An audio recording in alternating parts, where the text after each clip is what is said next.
Magandang tanghali. Napakatanghali talaga dahil alas 12. Nandito kami sa kanila ni ate sa may sili-sili sa Bagatpat. And bibinta daw ni ate ito. Magkano last dito ate? Kanina 5 ngayon 5 media. Ayan. Ito yung ibibinta ni ate sa ano na kambing. So balak namin bilhin dahil wala lang pag may mga okasyon gawing kalderita, paklay, papaitan. Ayan. Yun si ate may-ari.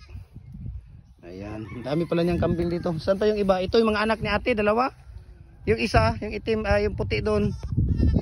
Sa kanya pa yon. Ayun. Ito pala anak niya. Dalawa. Kaya pala payat. Dahil buntis. Buntis pala ito. Ayun. Tapos yung ito pala anak niya, dalawa oh. Ano to? Lalaki, puro parehas lalaki ate. Ayan, puro parehas lalaki.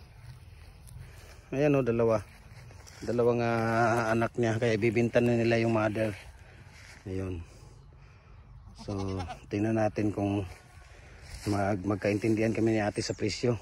Ayan, so thank you so much. Kambing, amin ka na. Halika na, sumunod ka na sa amin.